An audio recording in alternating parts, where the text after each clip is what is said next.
حب الأنام. দোয়া কবুল হওয়ার জন্য মহান আল্লাহ তাআলার কাছে কিভাবে দোয়া করতে হবে? দোয়া কবুল হওয়ার জন্য প্রথম শর্ত হলো হালাল উপার্জন থাকা। হারাম উপার্জনকারী ব্যক্তির দোয়া কবুল হয় না। চুরি করে, ডাকাতি করে, টিন চুরি, গম চুরি করে এরপরে মক্কা শরীফ গিয়ে 2 হাত তুলে আল্লাহর কাছে চোখের পানি ফেলে দোয়া করছেন, হাদিস বলছে দোয়া কবুল হবে না। দোয়া কবুল হবে না। নবী করিম সাল্লাল্লাহু আলাইহি ওয়াসাল্লাম পরিষ্কার হাদিস আছে, অনেক দূর থেকে এলোমেলো চুল নিয়ে, ধুলোমলিন শরীর নিয়ে কেউ যদি কাবার চারপাশে হাত তুলে দোয়া করে, আন্না ইউস্তাজাবু লিযালিক, কিভাবে তার দোয়া কবুল হবে? নবীজি বলেছেন, কারণ দেহ, তার শরীর, তার সম্পদ হারাম দ্বারা গঠিত হয়েছে। এই জন্য দোয়া কবুলের জন্য প্রথম শর্ত হলো হালাল উপার্জন থাকা।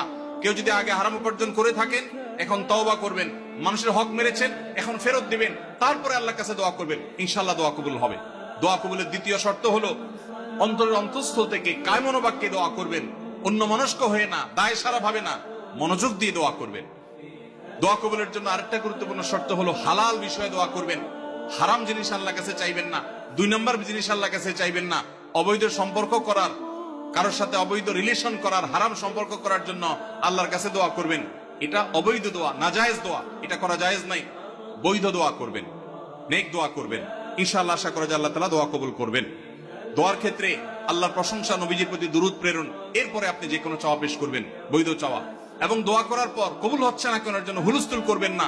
এই শর্তগুলো মেনে চললে কোরআন এবং হাদিসের আলোকে আশা করা যায় দোয়া কবুল হবে ইনশাআল্লাহ। দোয়া কবুলের বেশ অনেকগুলো স্থান আছে, ইনশাআল্লাহ অন্য কোনো মাহফিলে এটার উপর আলোচনা করতে হবে। এটা নিয়ে আমার একটা সংকলন আছে। দোয়া কবুলের 33টা জায়গা আছে, স্থান আছে, সময় আছে। সেগুলো কি কি একটা আলাদা আলোচনা ইনশাআল্লাহ আমরা বলবো। এটা নিয়ে বহু আগে আমার একটা বক্তব্য আছে অনলাইনে, কারো প্রয়োজন হলে শুনে নিতে পারেন।